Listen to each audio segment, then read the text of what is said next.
Mbifurije kugubwa neza aho muri hose mu bice bitandukanye by'igihugu mwe mwese mukunda ibiganiro binyura kuri Leonidas Sport Channel aho muri iburasirazuba iburengerazuba amajyepfo amajyaruguru ndetse n'umujyi wa Kigali abari mu bihugu bitandukanye byo ku bwa Afrika bari Burayi Asia Amerika y'Epfo n'iya ruguru yemwe na Oceania mwese rero mbahaye ikaze kuri Leonidas Sport Channel kugira ngo tuganire ku makuru y'imikino avugwa mu Rwanda cyane ngo rero abakoze subscribe reka nongere bashimire kuko ibyo mwakoze ni iby'agaciro kandi ndatekereza ko namwe inkuru zibageraho zihuse mukazisharinga mugashyiraho ibitekerezo mukanakorana like ibyo biragaragara ndabibona ni nayo mpamvu abatarakora subscribe namwe mbabwira ni muri hehe nimukubite mubangura mukore subscribe hanyuma inkuru namwe zibageraho zihuse muzisharinge mukore like ndetse n'ibitekerezo byanyu mubitikureho bigaragara. Muri aka kanya rero mubise mbangura ndagira ngo tuganire ku makuru y'imikino avugwa mu ikipe ya Rayon Sport. Ubu bari mu bicu bari kuririmba izamazamuka barishimye cyane buri wese aho ari w'umureyo ari gufata icyo nakwita nibara ko kunywa kakamanuka yafata icyo kurya kikamanuka mbese imitima y'abareyo ubu iratuje. Ese ituzanye iki? Ni Rayon Sport rero tugiye kugarukaho igomba kutwigaragariza yerekana ubushongore n'ubukaka mbere yo kuzakina n'ikipe ya Young Africans mu mukino wa Rio Day. Iyi kipe ya Yanga nayo yamaze kugira ibyo yerekana mu kugira ngo iyereka bariyo ko yaje kandi nta gisibya. Ibyo turabibabwira. APR Football Club iyi nayo iri kwitegura imikino ya gicuti mpuzamahanga imwe yagiye ipfa ikaba igerageza gukora ibishoboka byose ngo ibone iyindi. Ubwo rero nayo turayigarukaho nubwo nanone APR yakuye amata ku munwa mukura. Yakuye amata ku munwa mukura utese byagenze gute?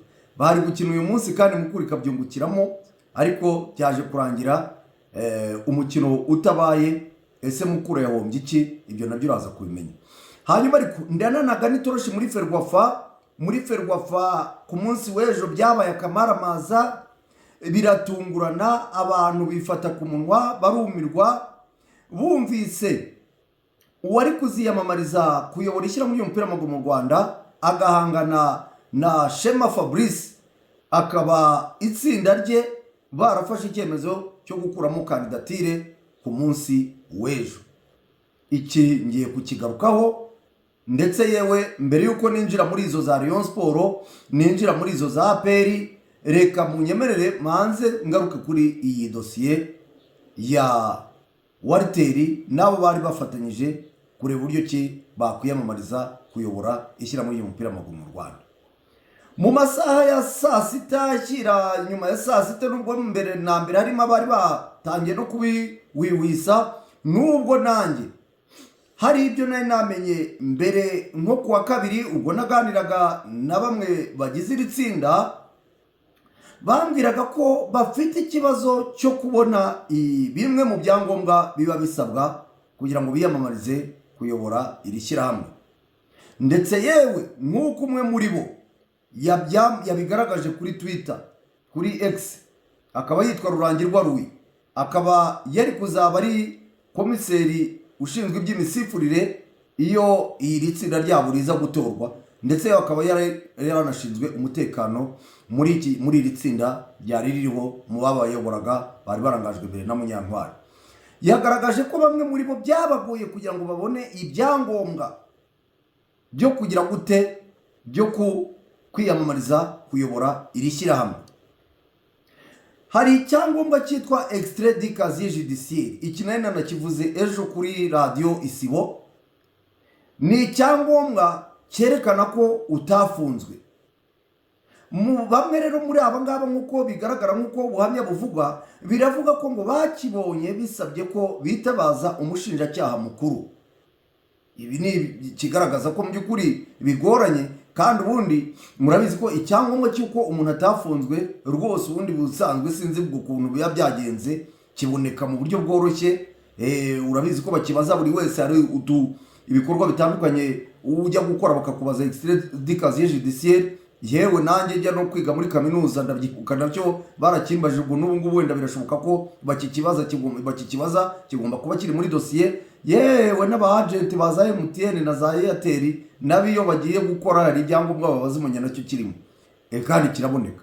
Nkibaza ukuntu rero abo bagiye kuyobora cyangwa se bari kwiyamamariza kuyobora ishyirahamwe ry'umupira w'amaguru mu Rwanda bisaba imbogamizi cyangwa se bisaba procedure nyinshi, bisaba ibintu birenze kugira ngo icyo kiboneke. Ibyo bikaba biranyobeye, icyo kikaba kivuyeho. Mu mupira wacu rero tujya tubabwira ko haba harimo na rwangendanye. Biravugwa ko muri iri tsinda hari bamwe ngo basabwe kuvanamo kandidatire zabo. Ibi ni ibivugwa. Naraye nganiriye n'umwe mu bari muri iri tsinda witwa Turatsinze Amani, arambwira ati ninjye wabaye uwa mbere mu kuvanamo kandidatire ngo ndetse yayivanyemo saa 6 z'ijoro. Ndamubaza nese Turatsinze Amani uvanamo kandidatire ko byatangiye n'ubundi ufite iyo nyota, ko byatangiye rwose ushaka guhatana kugira ngo urebe ko habonekamo impinduka utemera ndetse na Shema Fabrice, byagenze bite? Turatsinze Amani yisekera adashaka kugira icyo agaragaza. Ese hari abaguhatiye? Arisekera akomeza kwisetsa wa mugani wa ya ndirimbo, ariko ngo niwe wabaye wa mbere mu kuvanamo kandidatire. Ubwo kandi nubwo atanyemereye ngo anyerurire ko yabisabwe, hamwe uretse nawe ndetse n'undi witwa Munyankaka Ansire wari kuzaba vice presidente, hakaba n'undi witwa Mukanoheli Saidati byavuga ko yari kuzaba ashinzwe honorable Mukanoheli Saidati yari kuzaba ashinzwe iterambere ry'umupira w'amaguru w'abagore muri iyo tsinda iyo baza gutorwa. Abangaba ngo basabwe kuvanamo kandidatire mu buryo bwihuse. Icyo nacyo ngo cyarabaye kandi izi kandidatire koko bazivanyemo. Ubwo rero iri tsinda rimaze kubona ko ryinjiriwe cyangwa se ryasesewe bariciye hirya no hino, bavuze bati nta mpamvu yo kugira ngo duhanyanyaze, nta mpamvu yo kugira ngo n'ubundi biragaragara ko ibyangombwa nyine itsinda ryacu ritaryujuje. Wariteri nk'umwe mu bari babarangaje imbere ku munsi w'ejo yandika ibaruwa avuga ati twebwe dukuyemo kandidatire yacu kuko tutujuje ibisabwa kugira ngo twebwe twakwiyamamariza kuyobora ishyirahamwe ry'umupira w'amaguru mu Rwanda. Ubwo nanabararikira uyu mugabo turamufite yatwemereye. Ubwo mwebwe mukunda ibiganiro bya kuri Rwanda Sport Channel, ntabwo namuzanye kuri iyi channel, ariko yanyemereye ko mukanya kuri radio Isibo na televiziyo yewe ubwo na YouTube y'Isibo turaba turi kumwe, atubwire impamvu nyamukuru ya nyayo yaba yatumye Wariteri ndetse nabo bakorana bakuramo kandidatire. Ariko ubwo nizere ko ngiye ku giti cyanjye ubundi nakabaye kuko nkeka ko hari ibyangombwa kuko babuze, ariko bakaba batabiburishijwe, batabyimwe cyangwa se ngo bananizwe mu kubibona, cyangwa se ngo koko hagire abahamagarwa kugira ngo bakuremo kandidatire. Byaba ari akamaramaza. Burya kuki abantu badakunda ibintu byo guhatana ngo umuntu natsinda bimerita, ntanatsindwa kandi yemere gutsindwa. Kuvuga ngo Fabrice azajya hariya mu kibuga yidoge nk'umukandida unique nibyo byaba bishimishije? Cyangwa agize uwo bahatana agatsindisha ibitekerezo binogeye abanyamuryango nibyo byaba bikwiriye? Yewe niko mbitekereza, kuko ahangaha abantu bahita bibaza bakanashimangira bakavuga bati wasanga bya bindi tujya tuvuga ko umuyobozi wa federasiyo n'ubundi yaba yarahamagawe cyangwa se ari ubuyobozi bwa Minisiteri ya Siporo nk'uko bivuga ko babanye wenda na Fabrice. Ndavuga abayobozi bo muri Minisiteri, aba minisitiri ndetse n'umunyamabanga uhoraho muri Minisiteri bakuranye na Fabrice, wenda bakavuga bati reka tukureho ibyamubangamira hanyuma abe yakwiyamamariza ari wenyine. Kuko twavugaga tuti iriya komite ya Wariteri nabo bakorana ni komite y'ibitekerezo, wenda ubushobozi bw'amafaranga bushobora kuba buke, bakavuga bati hari ibitekerezo byaganze amafaranga, batereka tube tugize gute twigijeyo iri tsinda. Amakipe ava mu ntara aje gukina i Kigali akabunza imitima ashaka amacumbi. Tiranusi Guest House yabazaniye igisubizo. Reka nkubwire ko bakorera hariya i Nyamirambo kurya nyuma ku cyapa cya 224 kuri nimero 3. Barakubwira bati tugufitiye amacumbi meza cyane, amacumbi uraramo niba ari abakinnyi baje gukina bakabyukana imbaduko n'imbaraga babona intsinzi, ndetse yewe ikipe bagiye gukina nabo yababona ikabatinya.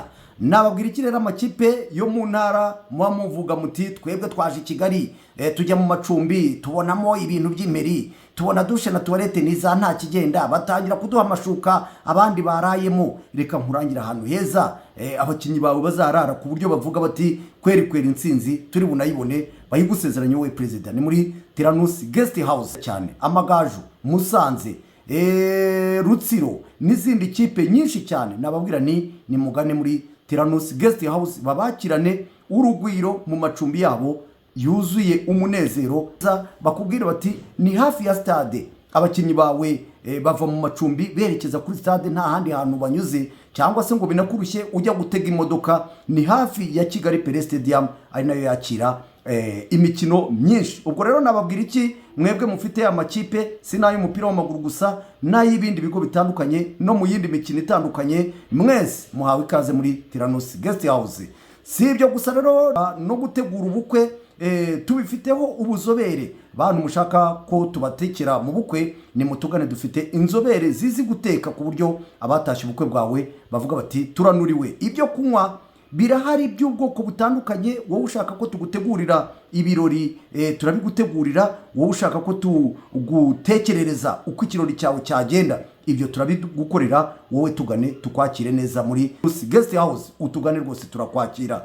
Barakubwira bati rero Tiranusi Guest House, hamagara kuri 0782424379 muri Tiranusi Guest House. Umukiriya ni umwami. Abakunzi ba Rayon Sport, abakunzi ba Rayon Sport, abakunzi ba Rayon Sport, ndatekereza ku bungubu muri mu bicu, muri kuririmba izamazamuka, muvuga muti ikipe yacu, ndetse bamwe mukavuga muti yewe Murera we, yewe Murera, muririmba muvuga muti rwose ikipe yacu irubakitse. Bati icyo twari dutegereje, icyo twari tunyotewe, inkuru twashakaga kumva, inkuru twari twarategereje, ubu noneho irabaye. Twamaze ibyumweru tubivuga, tukabivuga tuti byarangiye, tugategereza ikimenyetso cyo kubirangiza tukagiheba. Hazamo Tomaditani, hazamo Amananiza, hazamo Rwaserera, biravugwa birongera bigarukwaho.